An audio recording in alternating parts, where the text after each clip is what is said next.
আজকের আমাদের আলোচনার বিষয় হচ্ছে স্বপ্নদোষ কি, কেন হয়, স্বপ্নদোষ হওয়া ভালো না খারাপ, অতিরিক্ত স্বপ্নদোষের উপসর্গসমূহ কি কি। আজকে আমাদের আলোচনা করব আমরা এই বিষয়টা। স্বপ্নদোষ কি? স্বপ্নদোষ হচ্ছে পুরুষের বা যারা যৌবনকাল শুরু হওয়াতে প্রাকৃতিকভাবে বা প্রাকৃতিকভাবে আপনা আপনি এটা ঘটে থাকে। কারণ প্রতিটি ছেলেরই বা ছেলে মেয়ে উভয়েরই এই স্বপ্নদোষটা হতে পারে। তাহলে প্রাকৃতিকভাবে প্রকৃতির নিয়ম অনুযায়ী মাসে 2 বার বা 3 বার স্বপ্নদোষ হবে, এটাই স্বাভাবিক। এই মাসে যদি কখনো 5 বার 7 বার 10 বার হয়ে যায়, এইটাই হলো সমস্যা।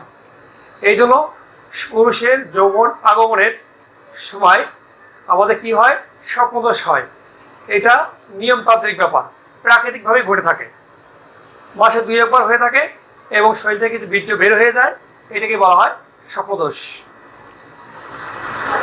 যখন দেখবেন যে মাসে 7 বার 8 বার বা 10 বার স্বপ্নদোষ হচ্ছে, তখন চিকিৎসার প্রয়োজন হয়। আসলে স্বপ্নদোষের যেমন চিকিৎসার প্রয়োজন হয় না। যদি আপনি খারাপ অভ্যাসগুলোকে বাদ দেন, অটোমেটিকলি আপনার চিকিৎসার প্রয়োজন হবে না। আপনি সেক্সুয়াল চিন্তাভাবনা বাদ দেন, তাহলে আপনার চিকিৎসার প্রয়োজন হবে না। মাসে 2-1 বার ডিসচার্জ হবে। কেন হয়, কথা বলা হচ্ছে কেন হয়।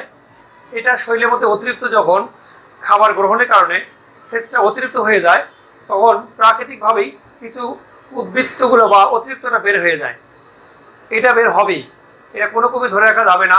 যার সেক্স নাই, তার যৌবন নাই, তার স্বপ্নদোষ হবে না। সেই বলে যাদের স্বপ্নদোষ একবারে হয় না, তার কি সেক্স নাই না, তার পরিমাণে সেক্স কম। যাদের অতিরিক্ত সেক্স, তাদের এই স্বপ্নদোষটা হতে পারে। আচ্ছা, কি কারণে এই রোগগুলো দেখা দেয়, তাহলে কেন হয় গেল, কি কারণে এই সমস্যাগুলো দেখা দেয়, এটা হওয়া ভালো না খারাপ। তাহলে বিশেষ করে হরমোন জনিত কারণে এই সমস্যাটা বেশি দেখা দেয়। হরমোন জনিত সমস্যার কারণে যে কোনো চিকিৎসা করেও ভালো হচ্ছে না, স্বপ্নদোষ কমানো যাচ্ছে না, এটা হরমোন জনিত কারণে হতে পারে। সবসময় যারা মেয়ের বিষয় নিয়ে, মেয়ের অঙ্গভঙ্গি নিয়ে বা মেয়ের বিভিন্ন অঙ্গ নিয়ে চিন্তা ভাবনা করে বা সেক্স নিয়ে বিভিন্ন মহিলা নিয়ে চিন্তা করে, তাদের এই সমস্যা দেখা দিতে পারে। দিন রাত সে যৌন উত্তেজক বই, বিভিন্ন অশ্লীল বই, অশ্লীল ছবি বা সিনেমা, বিভিন্ন নাটক, এইসব যারা দেখে, তাদের এই স্বপ্নদোষটা হতে পারে। আরেকটি হতে পারে তারা অতিরিক্ত মদ পান, নেশা করে বা অতিরিক্ত রাত জাগে, তাদেরও এই সমস্যাটা হতে পারে। যারা অতিরিক্ত খাদ্য গ্রহণ করে, বিশেষ করে ডিম, মাংস, দুধ, যারা অতিরিক্ত খাদ্যটা গ্রহণ করে, বিশেষ করে রাতের বেলা যারা এই খাবারটা বেশি খায়, তাদের এই স্বপ্নদোষটা হতে পারে। আরেকটা হতে পারে যে ভোরের দিকে যে প্রস্রাবের চাপ দেয়, তার কারণে কি হয়, আমাদের প্রোস্টেট চাপটা পরে শুক্রথলির চাপ সৃষ্টি হয়। বেশি চাপ সৃষ্টি হওয়ার কারণেও আমাদের উত্তেজনা বৃদ্ধি হবে, উত্তেজনা বেশি হওয়ার কারণে স্বপ্নদোষ হয়ে যেতে পারে। এই জন্য আপনাদের প্রস্রাব চাপ দিলে আপনার তাড়াতাড়ি প্রস্রাব করে নেওয়া ভালো। যারা আগে প্রচুর হস্তমৈথুন করতো, এখন আর তো করে না, তখন কি হতে পারে, এই হস্তমৈথুন না করার কারণে অতিরিক্ত স্বপ্নদোষ দেখা দিতে পারে। আচ্ছা, অতিরিক্ত স্বপ্নদোষের কুফল। আচ্ছা, স্বপ্নদোষ হওয়া ভালো না খারাপ? স্বপ্নদোষ হওয়া ভালো খারাপ দুটোই আছে। যে আমি আগে বলছি যে স্বপ্নদোষ মাসে 2-1 বার হলে খুব ভালো, যদি 7-8 বার হয় তাহলে অবশ্যই খারাপ। কারণ অনেকেই বলে যে, বক্তায় বলে যে স্বপ্নদোষ হলে কোনো সমস্যা হয় না, হস্তমৈথুন কোনো সমস্যা হয় না। অবশ্যই সমস্যা হয়, এটা একটা পাপ। আপনি কৃত্রিমভাবে হস্তমৈথুন করবেন আর আপনার শরীরে দুর্বল হবে না, ক্লান্ত হবে না, স্মরণশক্তি কমবে না, এটা তো নয়, অবশ্যই হবে। তাহলে অতিরিক্ত স্বপ্নদোষের আমরা কুফলগুলো কি কি হতে পারে আজকে আলোচনা করে দিই।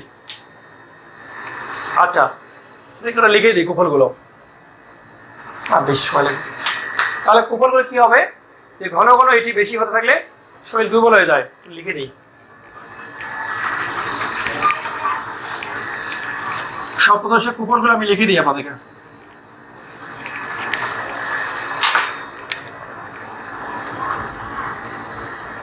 স্বপ্নদোষের কুফল।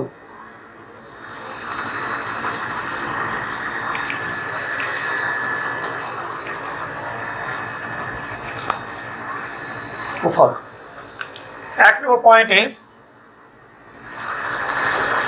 ঘন ঘন এটি বেশি হতে থাকলে শরীর দুর্বল হবে। তাহলে ঘন ঘন যদি স্বপ্নদোষ হয়, ঘন ঘন স্বপ্নদোষ হলে শরীর দুর্বল হয়ে যাবে।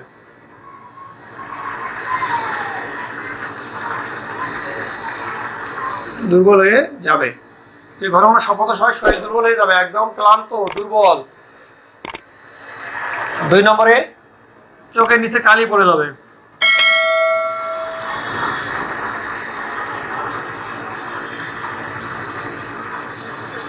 আপনার যে স্বপ্নদোষ হয়, আপনি যে হস্তমৈথুন করেন থেকেই বোঝা যাবে, চোখের নিচে কালি পড়ে যাবে। চোখের নিচে কালি পড়ে যাবে। তারপর চেহারা ফ্যাকাশে দেখাবে, চেহারা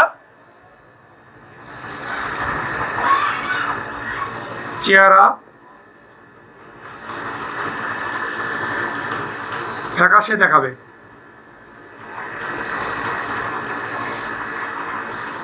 চেহারা ফ্যাকাশে হয়ে যাবে, মানে ফ্যাকাশে দেখাবে। তার বুক ধরপড় করবে, বুক ধরপড় করা, মাথা ঘোরানি, বুক ধরপড় করা,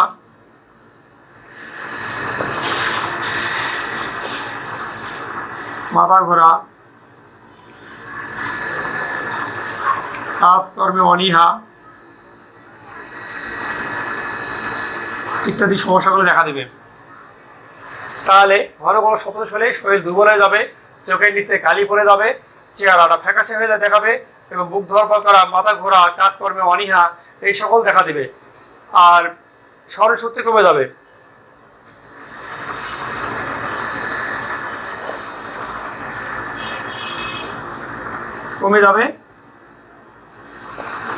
পড়াশোনার অমনোযোগী হবে, পড়াশোনার প্রতি অনীহা সৃষ্টি হবে, পড়াশোনার প্রতি অনীহা সৃষ্টি হবে। মানসিকভাবে নিজেকে অপরাধী মনে হবে। 8 নম্বর হচ্ছে মানসিকভাবে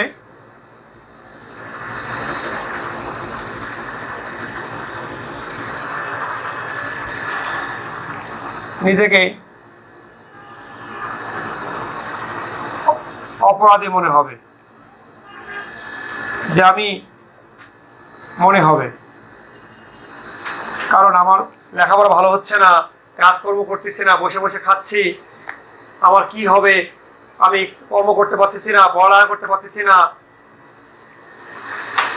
ঠিক আছে, পড়ালেখা করতে পারতেছি না, এই সকল সমস্যাগুলো দেখা দেবে। আর এই জন্য নিজেকে অপরাধী মনে হবে। তাহলে আমি বলবো যাদের এই সমস্যাগুলো আছে বা পিতামাতা যারা আছে আমার ভিডিওগুলো দেখবেন, তারা আপনার ছেলেমেয়ের প্রতি খেয়াল রাখবেন। কারণ তাদের স্বপ্নদোষ হবে হচ্ছে কিনা, কেমন হচ্ছে, বন্ধু বান্ধবের মধ্যে হোক খোঁজ খবর নেবেন বা বিভিন্ন সোর্স দিয়ে খোঁজ করার চেষ্টা করবেন। আর বাকিটা যাদের এই স্বপ্নদোষের সমস্যা আছে তারা চিন্তা করবেন না, কারণ এটা কিন্তু একদম রোগ না, এটা কিন্তু সহজে ভালো হয়। আপনার যদি কোনো কুচিন্তা, কুঅভ্যাস ত্যাগ করে এবং অশ্লীল বই, সিনেমা বা নাটক বা বিভিন্ন যে নেকেট ছবিগুলো না দেখে আপনি নিজেকে পরিবর্তন করে ফেলুন, ইনশাআল্লাহ আপনি সুস্থ হয়ে যাবেন।